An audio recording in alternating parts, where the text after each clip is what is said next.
Esse texto do Osho, Ego, o Falso Centro, já tem na internet, mas encontrei uma versão mais completa.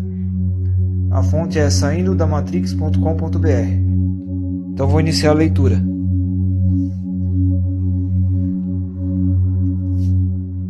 Ego, o falso centro. O primeiro ponto a ser compreendido é o ego. Uma criança nasce sem qualquer conhecimento, sem qualquer consciência de seu próprio eu. E quando uma criança nasce, a primeira coisa da qual ela se torna consciente não é ela mesma. A primeira coisa da qual ela se torna consciente é o outro. Isso é natural, porque os olhos se abrem para fora, as mãos tocam os outros, os ouvidos escutam os outros, a língua saboreia a comida e o nariz cheira o exterior. Todos esses sentidos abrem-se para fora. O nascimento é isso. Nascimento significa vir a este mundo, o mundo exterior. Assim, quando uma criança nasce, ela nasce neste mundo. Ela abre seus olhos, vê aos outros. O outro significa o tu. Ela primeiro se torna consciente da mãe. Então, pouco a pouco, ela se torna consciente de seu próprio corpo. Este também é o outro, também pertence ao mundo. Ela está com fome e passa a sentir o corpo. Quando sua necessidade é satisfeita, ela esquece o corpo. É desta maneira que a criança cresce. Primeiro ela se torna consciente do você, do tu, do outro. E então, pouco a pouco, contrastando com você, tu, ela se torna consciente de si mesma. Essa consciência é uma consciência refletida. Ela não está consciente de quem ela é. Ela está simplesmente consciente da mãe e do que essa pensa a seu respeito. Se a mãe sorri, se ela aprecia a criança, se diz, você é bonita. Se ela a abraça e a beija, a criança sente-se bem a respeito de si mesma. Agora um ego está nascendo. Através da apreciação, do amor, do cuidado, ela sente que é boa. Ela sente que tem valor. Ela sente que tem importância. Um centro está nascendo. Mas esse centro é um centro refletido. Ela não é o ser verdadeiro. A criança não sabe quem ela é. Ela simplesmente sabe o que os outros pensam a seu respeito. E esse é o ego, o reflexo, aquilo que os outros pensam. Se ninguém pensa que ela tem alguma utilidade, se ninguém a aprecia, se ninguém lhe sorri, então também um ego nasce. Um ego doente, triste, rejeitado, como uma ferida, sentindo-se inferior, sem valor. Isso também é o ego, isso também é um reflexo. Primeiro a mãe. E mãe, no início, significa o mundo. Depois, os outros se juntarão à mãe, e o mundo irá crescendo. E quanto mais o mundo cresce, mais complexo o ego se torna, porque muitas opiniões dos outros são refletidas. O ego é um fenômeno acumulativo, um subproduto do viver com os outros. Se uma criança vive totalmente sozinha, ela nunca chegará a desenvolver um ego, mas isso não vai ajudar. Ela permanecerá como um animal. Isso não significa que ela virá a conhecer o seu verdadeiro eu. Não. O verdadeiro pode ser conhecido somente através do falso. Portanto, o ego é uma necessidade. Temos que passar por ele. Ela é uma disciplina. O verdadeiro pode ser conhecido somente através da ilusão. Você não pode conhecer a verdade diretamente. Primeiro você tem que conhecer aquilo que não é verdadeiro. Primeiro você tem que encontrar o falso. Através desse encontro, você se torna capaz de conhecer a verdade. Se você conhece o falso como falso, a verdade nascerá em você. O ego é uma necessidade. É uma necessidade social. É um subproduto social. A sociedade significa tudo o que está ao seu redor. Não você, mas tudo aquilo que o rodeia. Tudo, menos você, é a sociedade. E todos refletem. Você irá para a escola e o professor refletirá quem você é. Você fará amizade com outras crianças e elas refletirão quem você é. Pouco a pouco, todos estão adicionando algo ao seu ego e todos estão tentando modificá-lo, de tal forma que você não se torne um problema para a sociedade. Eles não estão interessados em você, eles estão interessados na sociedade. A sociedade está interessada nela mesma, e é assim que deveria ser. Ela não está interessada no fato de que você deveria se tornar um conhecedor de si mesmo. Interessa-lhe que você se torne uma peça eficiente no mecanismo da sociedade. Assim, estão tentando dar-lhe um ego que se ajuste à sociedade. Ensinam-lhe a moralidade. Moralidade significa dar-lhe um ego que se ajustará à sociedade. Se você for imoral, você será sempre um desajustado em um lugar ou outro. É por isso que colocamos os criminosos nas prisões. Não que eles tenham feito alguma coisa errada. Não que ao colocá-los nas prisões iremos melhorá-los. Não. Eles simplesmente não se ajustam. Eles criam problemas. Eles têm certos tipos de egos que a sociedade não aprova. Se a sociedade aprova, tudo está bem. Um homem mata alguém, ele é um assassino. E o mesmo homem, durante a guerra, mata milhares e torna-se um grande herói. A sociedade não está preocupada com o homicídio, mas o homicídio deveria ser praticado para a sociedade. Então tudo está bem. A sociedade não se preocupa com moralidade. Moralidade significa simplesmente que você deve se ajustar à sociedade. Se a sociedade estiver em guerra, a moralidade muda. Se a sociedade estiver em paz, existe uma moralidade diferente. A moralidade é uma política social, é diplomacia. E toda criança deve ser educada de tal forma que ela se ajuste à sociedade. E isso é tudo. Porque a sociedade está interessada em membros eficientes. A sociedade não está interessada no fato de que você deveria chegar ao autoconhecimento. A sociedade cria um ego porque o ego pode ser controlado e manipulado. O eu nunca pode ser controlado e manipulado. Nunca se ouviu dizer que a sociedade estivesse controlando o eu. Não é possível. E a criança necessita de um centro. A criança está absolutamente inconsciente de seu próprio centro. A sociedade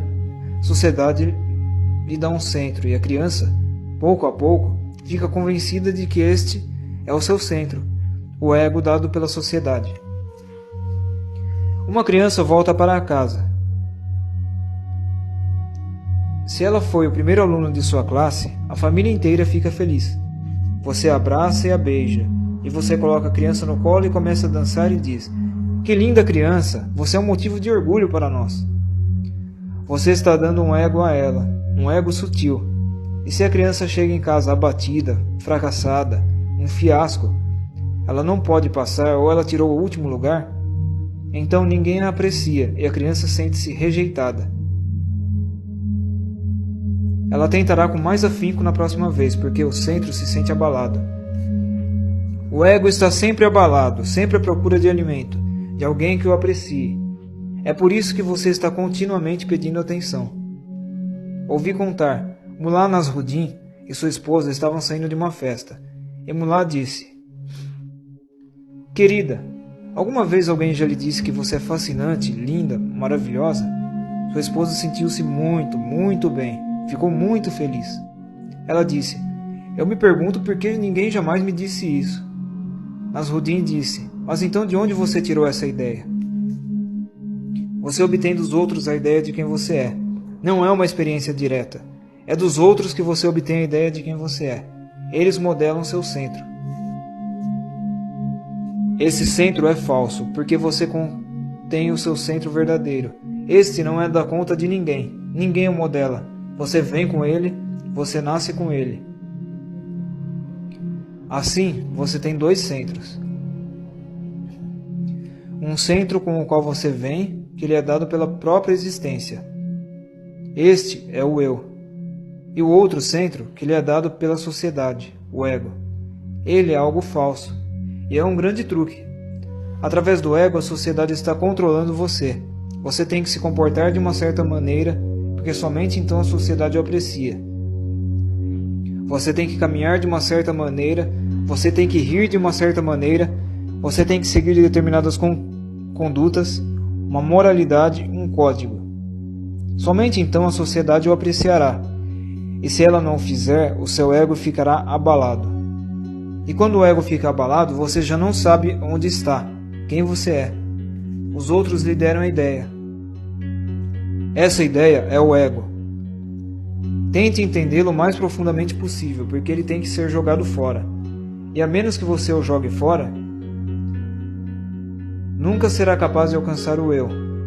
Por estar viciado no centro, você não pode se mover, e você não pode olhar para o eu. E lembre-se, vai haver um período intermediário, um intervalo, quando o ego estará despedaçado, quando você não saberá quem você é, quando você não saberá para onde está indo, quando todos os limites se dissolverão. Você estará simplesmente confuso, um caos. Devido a esse caos, você tem medo de perder o ego, mas tem que ser assim. Temos que passar através do caos antes de atingir o centro verdadeiro. E se você for ousado, o período será curto. Se você for medroso e novamente cair no ego, e novamente começar a ajeitá-lo, então o período pode ser muito, muito longo. Muitas vidas podem ser desperdiçadas. Ouvi dizer: uma criancinha estava visitando seus avós. Ela tinha apenas 4 anos de idade. De noite, quando a avó a estava fazendo dormir, ela, de repente, começou a chorar e a gritar: "Eu quero ir para casa, estou com medo do escuro." Mas a avó disse: "Eu sei muito bem que em sua casa você também dorme no escuro. Eu nunca vi a luz acesa, então por que você está com medo aqui?" O menino disse: "Sim, é verdade, mas aquela é a minha escuridão. Essa escuridão é completamente desconhecida. Até mesmo com a escuridão você sente, esta é minha.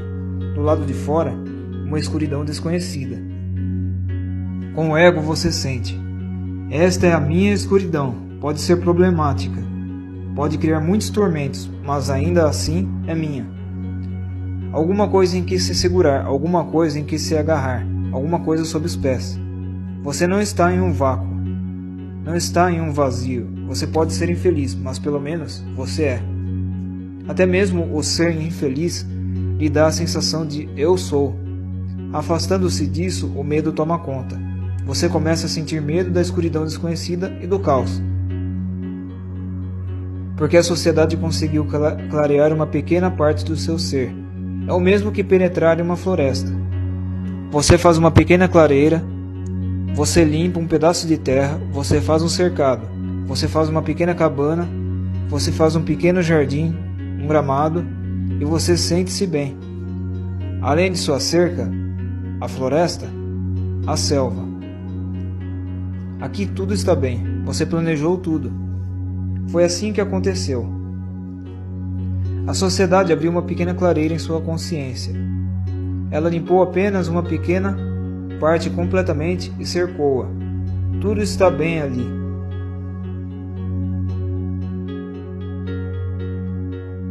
Todas as suas universidades estão fazendo isso.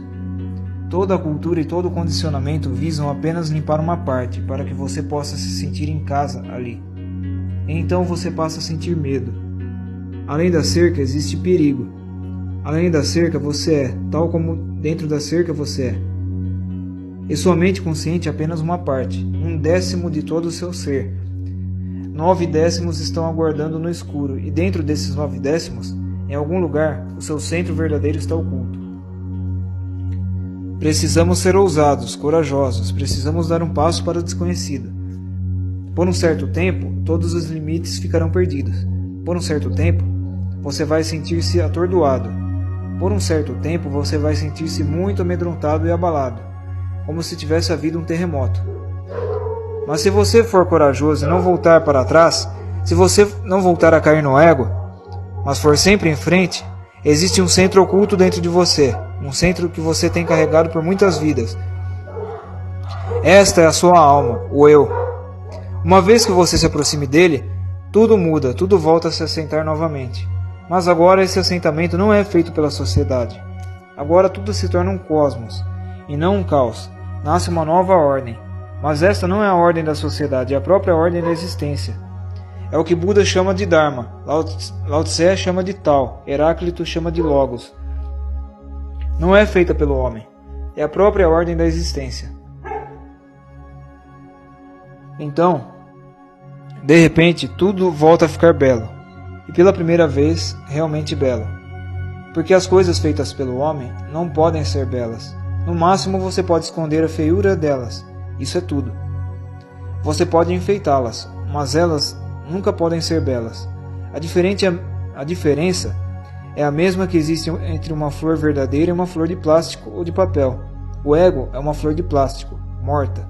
Não é uma flor, apenas parece com uma flor. Até mesmo linguisticamente, chamá-la de flor está errado, porque uma flor é algo que floresce. E essa coisa de plástico é apenas uma coisa, e não um florescer. Ela está morta, não há vida nela. Você tem um centro que floresce dentro de você. Por isso os hindus o chamam de lótus, é um florescer. Chamam-no de o lótus das 1000 pétalas. 1000 significa infinitas pétalas. O centro floresce continuamente, nunca para, nunca morre. Mas você está satisfeito com um ego de plástico. Existem algumas razões para que você esteja satisfeito.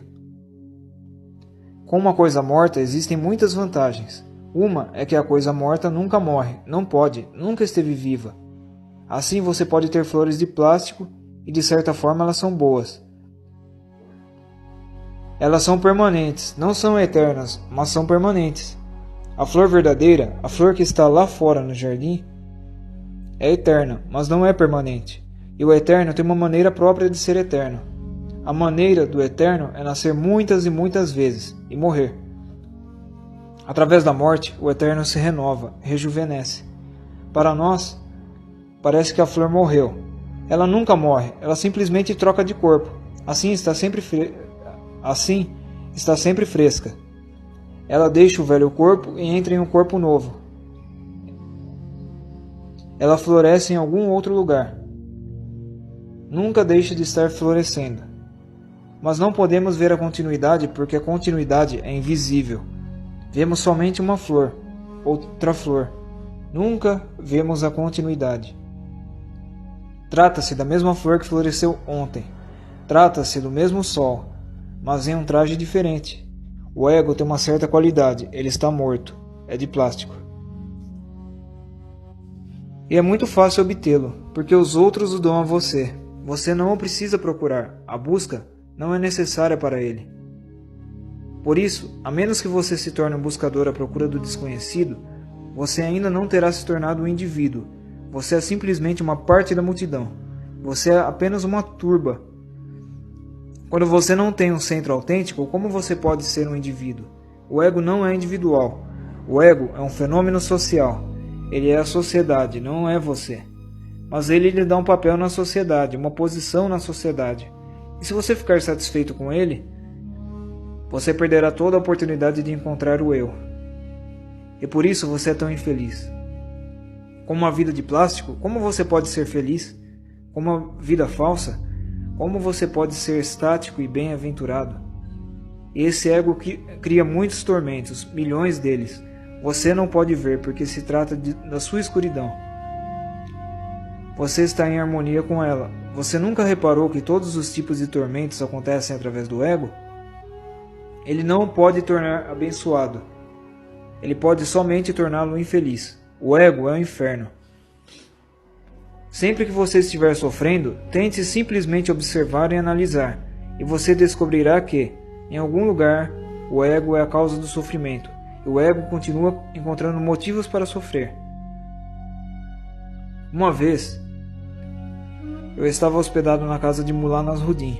A esposa estava dizendo coisas muito desagradáveis a respeito de Mullah Nasruddin. Com muita raiva, aspereza, agressividade, muito violenta, a ponto de explodir. E Mullah Nasruddin estava apenas sentado em silêncio, ouvindo. Então, de repente, ela se voltou para ele e disse: "Então, mais uma vez você está discutindo comigo?" Mullah disse: "Mas eu não disse uma única palavra." A esposa replicou: "Sei disso, mas você está ouvindo muito agressivamente. Você é um egoísta, como todos são. Alguns são muito grosseiros, evidentes, e estes não são tão difíceis.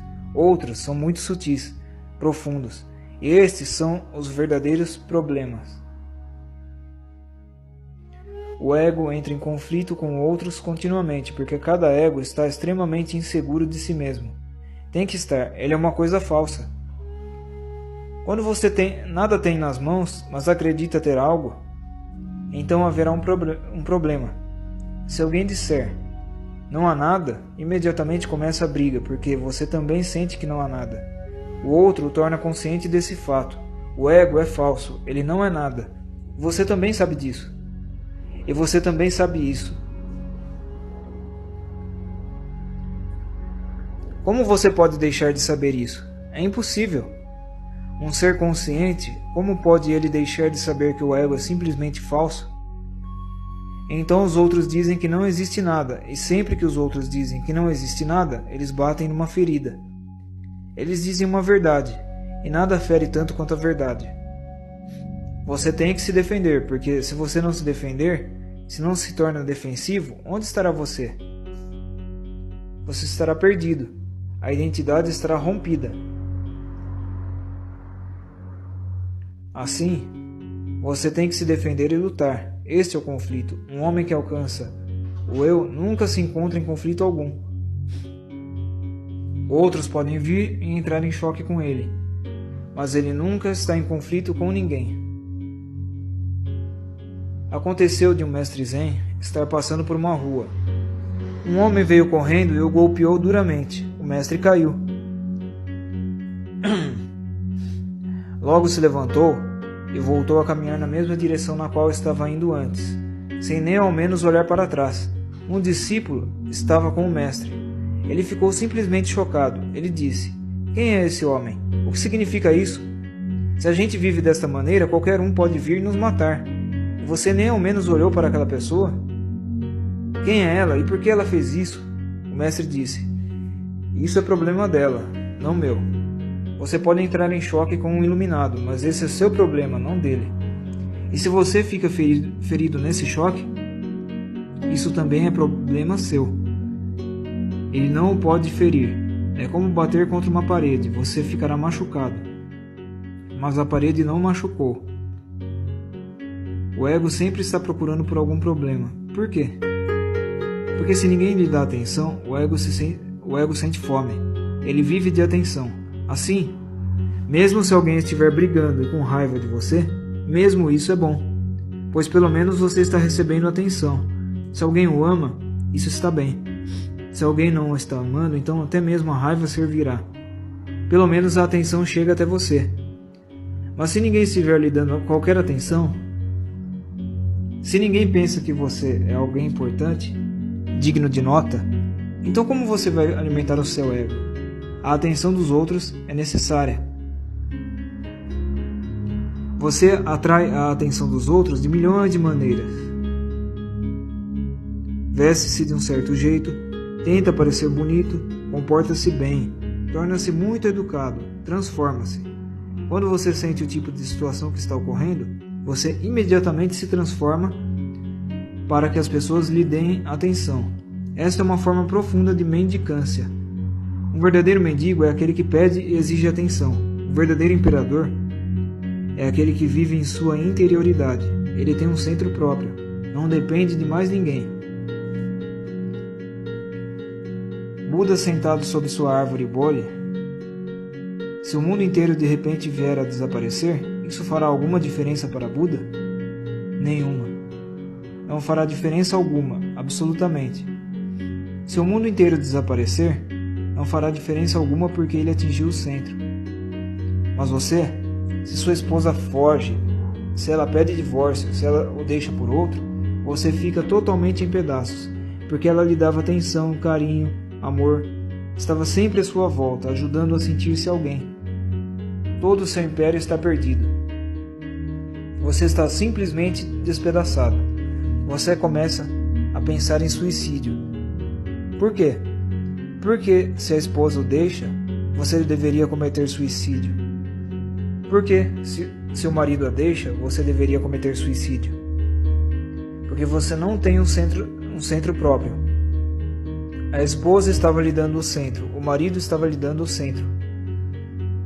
É assim que as pessoas existem. É assim que as pessoas se tornam dependentes umas das outras. É uma profunda escravidão. O ego tem que ser um escravo. Ele depende dos outros. E somente uma pessoa que não tenha ego é, pela primeira vez, um mestre. Ela deixa de ser uma escrava. Tente entender isso e comece a procurar o ego, não nos outros. Isso não é da sua conta, mas em você. Toda vez que se sentir infeliz, imediatamente feche os olhos e tente descobrir de onde a infelicidade está vindo. E você sempre descobrirá que é o falso centro que entrou em choque com alguém. Você esperava algo e isso não aconteceu. Você esperava algo e justamente o contrário aconteceu. Seu ego fica estremecido, você fica infeliz. Simplesmente olhe. Sempre que estiver infeliz, tente descobrir a razão. As causas não estão fora de você. A causa básica está dentro de você, mas você sempre olha para fora, você sempre pergunta: quem está me tornando infeliz? Quem está causando minha raiva? Quem está causando minha angústia? E se olhar para fora, você não perceberá. Simplesmente feche os olhos e olhe para dentro. A origem de toda a infelicidade, a raiva, a angústia, está oculta dentro de você. É o seu ego. E se você encontrar a origem, será fácil ir além dela. Se você puder ver que é o seu próprio ego que lhe causa problemas, você vai preferir abandoná-lo, porque ninguém é capaz de carregar a origem da infelicidade, uma vez que a tenha entendido. E lembre-se, não há necessidade de abandonar o ego. Você não pode abandonar. Se você o tentar abandonar, estará apenas conseguindo um outro ego mais sutil que diz: tornei-me humilde. Não tente ser humilde. Isso é o ego novamente, às escondidas, mas não morto. Não tente ser humilde. Ninguém pode tentar ser humilde. E ninguém pode criar a humildade através do próprio esforço. Não. Quando o ego já não existe, uma humildade vem até você. Ela não é uma criação, é uma sombra do seu verdadeiro centro. E um homem realmente humilde não é nem humilde nem egoísta, ele é simplesmente simples. Ele nem ao menos se dá conta de que é humilde. Se você se dá conta de que é humilde, o ego continua existindo. Olhe para as pessoas humildes. Existem milhões que acreditam ser muito humildes. Eles se curvam com facilidade, mas observe-as. Elas são os egoístas mais sutis. Agora, a humildade é a sua fonte de alimento. Elas dizem: eu sou humilde, e olham para você esperando que você as valorize. Gostariam que você dissesse: você é realmente humilde. Na verdade, você é o homem mais humilde do mundo. Ninguém é tão humilde quanto você. E então observe o sorriso que surge em seus rostos. O que é o ego? O ego é uma hierarquia que diz: ninguém se compara a mim. Ele pode se alimentar da humildade. Ninguém se compara a mim, sou o homem mais humilde.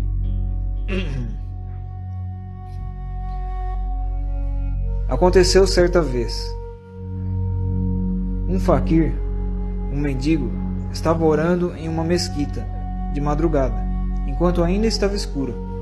Era um dia religioso qualquer para os muçulmanos, e ele estava orando e dizendo: eu não sou ninguém, eu sou o mais pobre dos pobres, o maior pecador entre os pecadores. De repente, havia mais uma pessoa orando. Era o imperador daquele país, e ele não havia percebido que havia mais alguém ali orando. Estava escuro, e o imperador também estava dizendo: eu não sou ninguém, eu não sou nada, eu sou apenas um vazio, um mendigo à sua porta. Quando ouviu que mais alguém estava dizendo a mesma coisa, o imperador disse: pare! Quem está tentando me superar? Quem é você? Como ousa dizer diante do imperador que você não é ninguém, quando ele está dizendo que não é ninguém? É assim que o ego funciona. Ele é tão sutil, suas maneiras são tão sutis e astutas. Você deve estar muito, muito alerta. Somente então você o perceberá. Não tente ser humilde. Apenas tente ver que todo o tormento, toda a angústia vem através dele. Apenas observe. Não há necessidade de o abandonar. Você não o pode abandonar. Quem o abandonará? Então, o abandonador se tornará o ego. Ele sempre volta. Faça o que fizer, fique de fora, olhe e observe. Qualquer coisa que você faça, modéstia, humildade, simplicidade, nada vai ajudar. Somente uma coisa é possível, e esta é simplesmente observar e ver que o ego é a origem de toda a infelicidade. Não diga isso, não repita isso, observe. Porque se eu disser que ele é a origem de toda a infelicidade e você repetir isso, então será inútil. Você tem que chegar a esse entendimento. Sempre que você estiver infeliz, apenas feche os olhos e não tente encontrar alguma causa externa.